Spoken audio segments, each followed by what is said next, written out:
Bienvenue au studio, je suis Alex Yemek. Aujourd'hui, la question c'est, est-ce que la boxe anglaise peut survivre sans Francis Ngannou? Alors, c'est de ça qu'on va discuter aujourd'hui.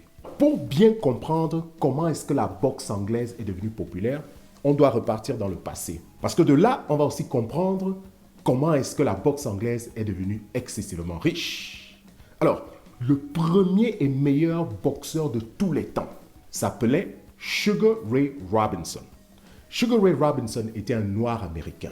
C'est lui qu'on appelle jusqu'aujourd'hui le meilleur boxeur de tous les temps, poids pour poids. Sugar Ray Robinson a été inspiré par Joe Louis dans les années 1937. Joe Louis était une inspiration et l'espoir de beaucoup de noirs dans le monde de la boxe qui était rempli des blancs. Et donc, Sugar Ray Robinson s'inspire de son idole, Joe Louis. Et là, il devient le meilleur boxeur de tous les temps. Qu'est-ce qu'il avait? Non seulement il était fort, mais aussi il était très charismatique. C'est lui qui commençait avec les jeux des pieds qu'on voyait souvent chez Mohamed Ali. Il était aussi très élégant.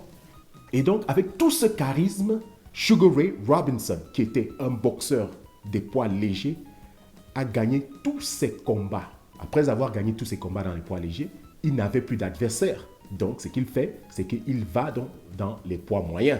C'est de là où il va connaître ses premières défaites, mais il va dominer les poids moyens et rester victorieux jusqu'à sa retraite. Sugar Ray Robinson n'a jamais perdu son titre. Il va à la retraite avec son titre de champion du monde des poids légers et des poids moyens. Voilà pourquoi on l'appelle le meilleur boxeur de tous les temps, poids pour poids. Sugar Ray Robinson est aussi le seul boxeur qui a fait plus de 200 combats. Et dans les 200 combats, il a gagné 174 de ces combats. Et la plupart d'entre ces combats étaient KO. Après Sugar Ray Robinson, il y a eu d'autres champions, mais celui qu'on va remarquer le plus, ce sera Mohamed Ali.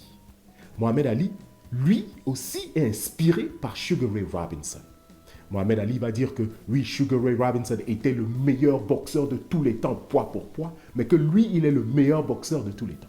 Et donc, qu'est-ce qu'on voit chez Mohamed Ali? On voit l'élégance, le charisme et bien sûr la force. Mohamed Ali, comme on le voit souvent, il n'était pas musclé comme on voit par exemple Francis Ngannou et Mike Tyson. Non, mais lui, il était aussi grand de taille, mais surtout très provocateur parce que c'était ses tactiques de pouvoir gagner le combat. Non seulement de pouvoir gagner le combat, mais aussi de rendre la boxe populaire. On voit ce gars-là qui est constamment en train de provoquer ses adversaires pour les énerver et pour que eux, en retour, quand ils sont énervés, ils sont faibles. Voilà pourquoi on dit que la colère n'est pas une bonne chose. Et donc, Mohamed Ali a eu 61 combats. Il gagne 56, 37 d'entre ces combats KO. Après ça, on aura d'autres champions qui vont venir, comme par exemple Joe Frazier, George Foreman et tout. Mais ces combattants n'étaient pas Mohamed Ali. Celui qui va revenir et lever le monde de la boxe, c'est Mike Tyson. Mike Tyson est inspiré par Mohamed Ali. La différence avec Mike Tyson, c'est que lui n'était pas très élégant. Court de taille, mais très musclé. Et lui, il apportait la force brute dans la boxe. Ce qui faisait son charisme, c'est que lui, sa technique, c'était de finir ses adversaires au premier round. C'est-à-dire qu'avec Mike Tyson, ce qui se passait, c'est que vous venez tout juste d'acheter votre billet. Vous êtes encore en train de vouloir vous asseoir et on vous dit que le combat était déjà fini. Et donc, c'est ça qui marquait les combats de Tyson. Excessivement fort, il apporte 58 victoires et 44 KO. Alors, Mike Tyson, après ça, va perdre son titre devant Evander Holyfield. Evander Holyfield qui va perdre son titre devant William Lennox. Et vous aviez eu autre champion après Mike Tyson. Alors, il est important de mentionner qu'il y a eu beaucoup d'autres champions dans le monde de la boxe.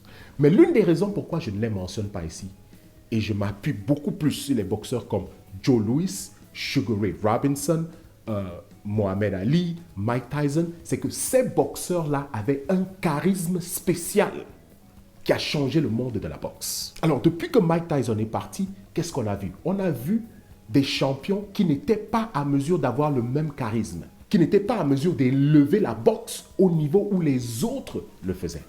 Alors, ça veut dire quoi? Ça veut dire que le monde de la boxe, ce n'est pas seulement une histoire d'avoir des champions, mais c'est aussi d'avoir des charismatiques. Des boxeurs qui peuvent faire en sorte que même ceux-là qui ne voient pas souvent la boxe aient envie de regarder la boxe. C'est de ça qu'on parle ici. Et donc, des champions du monde, comme par exemple Tyson Fury, n'ont pas ce genre de charisme-là. Vous allez voir que après Tyson, la boxe, petit à petit, a commencé à décliner. Et puis après, vous avez maintenant le MMA qui arrive. Et le MMA commence donc à faire la compétition avec la boxe. Puisque dans la boxe, il n'y a plus vraiment rien qui excite. Oui, il y a des champions, mais ils n'excitent pas vraiment. Et donc, vous avez donc le MMA qui était avant considéré comme un sport très violent, interdit, il y a de cela seulement quelques années en France et dans d'autres pays, qui est maintenant excessivement populaire dans tout le monde entier. Et tout ça pourquoi? Parce qu'il n'y avait plus de charisme dans la boxe anglaise. La boxe anglaise est restée excessivement riche parce que ceux-là qui investissent dans la boxe anglaise continuent de le faire. Mais ils doivent être réalistes que non seulement ils n'ont plus vraiment de champions charismatiques, mais aussi ils ont une compétition solide comme le MMA. Quand on regarde le combat qu'il y a eu entre Francis Ngannou et Tyson Fury, on voit qu'il y a sérieusement de problèmes dans la boxe anglaise. La boxe anglaise, croyant vouloir humilier le MMA dans le combat de Francis Ngannou et Tyson Fury, s'est fait en retour humilier et a exposé à tout le monde entier pourquoi est-ce qu'aujourd'hui on ne regarde plus la boxe anglaise. Alors, rappelez-vous ce que je vous ai dit. Il n'y a pas une histoire de racisme dans le combat entre Francis Ngannou et Tyson Fury. Pourquoi? Parce qu'on a donné l'opportunité à Francis Ngannou de combattre Tyson Fury. Vous avez déjà vu quel boxeur qui vient de nulle part, qui n'a jamais fait de boxe professionnelle, venir combattre un champion du monde? Vous avez déjà vu ça? S'il y avait une histoire de racisme, on n'allait pas donner à Francis Ngannou cette opportunité. Il est le premier à qui on donne cette opportunité. Et c'est un noir. Il vient avec 0 combat contre un champion qui a presque gagné tous ses combats. C'est-à-dire qu'il y a eu 33 victoires et 1 nul. Alors qu'en temps normal, Francis Ngannou devait d'abord combattre au moins 3 différents boxeurs qui ne sont pas champions avant d'arriver au champion. C'est comme ça que ça devait se passer. Mais on a pris Francis Ngannou et on l'a mis avec le champion du monde. Donc, je ne vois pas de racisme dans cette histoire. Mais par contre, ce qu'ils étaient en train de faire, c'est effectivement de reconnaître que Francis Ngannou, champion du monde du MMA dans l'UFC, avait beaucoup de popularité. Et il pouvait se faire beaucoup d'argent s'il mettait Francis Ngannou avec Tyson Fury. Et c'est ça qui s'est passé. Et donc, à leur grande surprise, Francis Ngannou est venu les humilier. Alors, il fallait quand même prendre de l'argent. Donc, on donne la victoire à Tyson Fury pour qu'on puisse récupérer l'argent qu'on avait investi dans ce combat surprise. Et donc, la boxe anglaise reconnaît quand même que Francis Ngannou est très important. Voilà donc pourquoi il est important de comprendre que la boxe anglaise ne peut pas survivre sans Francis Ngannou. Si moi j'étais un promoteur de la boxe anglaise, j'allais être en train de déranger l'équipe de Francis Ngannou aujourd'hui. Les appeler, combattre et faire tout ce qui est au pouvoir de la boxe anglaise avec tout son argent pour annuler le contrat de Francis avec sa nouvelle compagnie dans le MMA et l'emmener directement dans la boxe anglaise. Parce que la boxe anglaise a toujours réussi quand elle a un boxeur charismatique. Alors, quel est donc le charisme que Francis Ngannou apporte dans la boxe anglaise? Tout d'abord, il est un mélange de Mohamed Ali et Mike Tyson. C'est-à-dire qu'en Francis Ngannou, on voit l'élégance et on voit la force brute. Mais aussi, ce qui est spécial avec Francis Ngannou, c'est quoi? C'est qu'il apporte le miracle dans la boxe. C'est-à-dire que c'est quelqu'un qui surprend les gens. Le combat qu'on a vu entre Francis Ngannou et Tyson Fury était une surprise pour le monde entier. Pas seulement la boxe, mais tous les sports. C'est-à-dire que tout le monde était surpris de ce qui s'est passé. Comment se fait-il qu'un gars qui n'a jamais combattu poids lourd dans la boxe professionnelle anglaise a battu un champion du monde qui n'a jamais perdu de combat? La boxe anglaise aujourd'hui reconnaît l'importance de Francis Ngannou. Mais est-ce qu'ils vont faire ce qu'ils doivent faire pour réveiller la boxe anglaise? Parce qu'aujourd'hui, on doit comprendre une chose, que le monde est en train de changer. Nous sommes dans un nouvel ordre mondial. L'ancien ordre mondial du sport a été humilié. Ce qu'on a vu dans l'ancien ordre mondial, c'est que la boxe anglaise a beaucoup de tricherie. Il y a des règles dans la boxe qui n'ont aucun sens. Le plus on vous explique, le plus c'est énervant d'entendre. Et donc, quand on regarde le MMA, où c'est très facile de connaître qui est le gagnant, on regarde encore la boxe anglaise et on voit toute cette politique dans le monde de sport et on se dit c'est dégueulasse. On n'a pas envie de voir. Alors, dans le nouvel ordre mondial qui est en train de changer non seulement dans la politique, l'économie, la diplomatie, le pouvoir des pays où on voit l'Est, l'Asie, la Russie, la Chine en train de dominer aujourd'hui l'Occident, on se dit que dans tous les autres secteurs, tout va changer.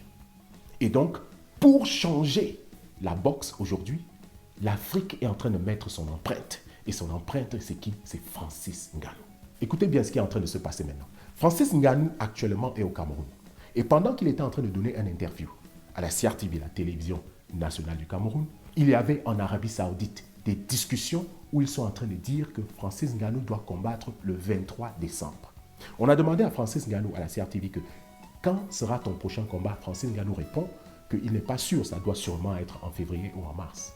Là, Francis Ngannou ne sait pas que l'Arabie Saoudite est en train de discuter avec le monde de la boxe pour ramener Francis Ngannou le 23 décembre. Le 23 décembre où Tyson Fury devait combattre quelqu'un d'autre a été maintenant annulé pour Tyson Fury parce que la bastonnade qu'il a reçue ne peut pas le permettre de se remettre au ring aussi rapidement. Mais quand on regarde Francis Ngannou et qu'on le regarde comme quelqu'un qui n'a pas combattu, puisque lui n'a rien eu dans la face, on se dit, oui, il peut donc remplacer ce combat qu'on avait mis le 23 décembre, soit disant qu'on devait tabasser Francis Ngannou. Et par surprise, lui qui renverse la situation et surprend tout le monde entier en tabassant le champion du monde, alors là, au lieu de perdre l'argent qui avait déjà été prévu, peut-être qu'il faut qu'on le prenne et le mette là. Mais est-ce qu'on l'a consulté? Parce que pendant qu'eux, ils sont en train de prendre cette décision-là, et qu'ils ont déjà commencé à publier ça dans les réseaux sociaux et dans les nouvelles, lui, il croit encore au Cameroun que c'est en février qu'il va combattre. Alors, on dirait que la boxe anglaise est déjà en train de comprendre ce qui doit se passer pour qu'elle puisse se relever. Si effectivement ils sont en train de comprendre ce qu'ils doivent faire, c'est une très bonne chose. Mais s'ils ne l'ont pas encore compris, c'est qu'ils ne se sont pas encore réveillés de cette humiliation. La boxe anglaise ne survivra pas si elle ne se rappelle pas de comment elle est devenue populaire. Francis Ngannou est le seul espoir de la boxe anglaise aujourd'hui. Il est la seule personne qui résonne encore dans les cerveaux de tout le monde de la boxe. Est-ce que la boxe anglaise va se rappeler de comment elle est devenue populaire et fera de Francis Ngannou son prochain champion? Merci d'avoir suivi cette vidéo.